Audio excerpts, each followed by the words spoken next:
নমস্কার বন্ধুরা, স্বাগত জানাই আমাদের চ্যানেলে।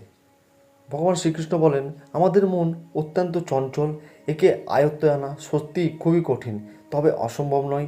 হ্যাঁ, এটা কঠিন বটে, কিন্তু পৃথিবীতে আরও অনেক কিছু রয়েছে যা খুবই কঠিন। প্রধানস্বরূপ, মানুষ যখন যখন এক কঠিন কাজ, শত সমস্যার মাঝেও আমরা আপনাদের সন্তান পালন করে থাকি। সন্তান হাজার সমস্যার সৃষ্টি করা সত্ত্বেও, অর্থাৎ দৈহিক জীবনে আমরা যে কষ্ট করে থাকি, সেই একই কষ্ট পরিমাণ আধ্যাত্মিক জীবনে করে থাকি।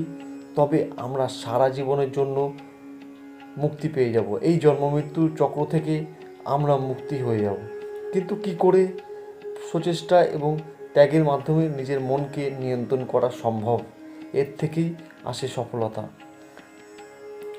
মহাভারতের যুদ্ধের সময় কর্ণের রথের চাকা যখন মাটিতে বসে যায়, ভগবান শ্রীকৃষ্ণ অর্জুনকে তখন বলেন, এটাই তোমার সুযোগ। কর্ণ এখন তার চাকার দিকে তাকিয়ে আছে, যখন তার মুখ তোমার দিকে রয়েছে, ততক্ষণ কোনোভাবেই তাকে তীরবিক্ত করে হারাতে পারবে না। এটাই সুযোগ, এখনই পিছন দিয়ে তাকে আহত করো। তখন কর্ণ ভগবান শ্রীকৃষ্ণ এই কথা শুনে ফেলল, এবং কর্ণ, তার কান ছিল অত্যন্ত তীব্র, সেই জন্য তার নাম হয় কর্ণ। শ্রীকৃষ্ণের কথা শুনে কর্ণ বলে, হে কৃষ্ণ, তুমি তো ভগবান, তুমি তো ধর্ম স্থাপন করেছো, আর তুমি অর্জুনকে অধর্মের পথে চালনা করছো। কী ধরনের ভগবান তুমি? ক্ষত্রিয়দের আসল ধর্ম কী? বেদে ক্ষত্রিয়দের ধর্মে যুদ্ধ করার জন্য নানা নিয়ম মেনে চলতে হতো। যেমন, কারোর উদ্দেশ্যে সূর্য অস্ত যাওয়ার পরেও তীর নিক্ষেপ করা যাবে না, কাউকে পিছন থেকে আঘাত করা যাবে না, বা নারীদের গায়ে হাত তোলা যাবে না। যেহেতু মহাভারতে এই যুদ্ধ ছিল এক ভয়ানক যুদ্ধ, তাই কর্ণ শ্রীকৃষ্ণকে ধর্মের নিয়ম সম্পর্কে স্মরণ করিয়ে দেওয়ার প্রচেষ্টা করছিল।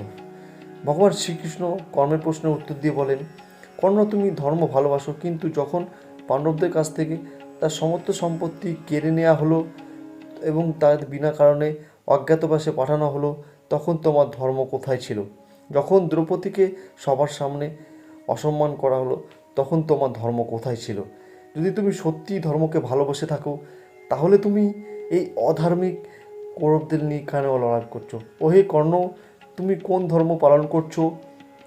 এর থেকে ভগবান শ্রীকৃষ্ণ আমাদের বলতে চেয়েছেন, আমরা নিজ অন্যায় করা সত্ত্বেও আমরা প্রত্যাশা করি যাতে অন্যরা আমাদের সাথে ন্যায় বিচার করেন। ধর্মের সাথে চলতে গেলে নিজেকে ধর্ম পালন করতে হয়।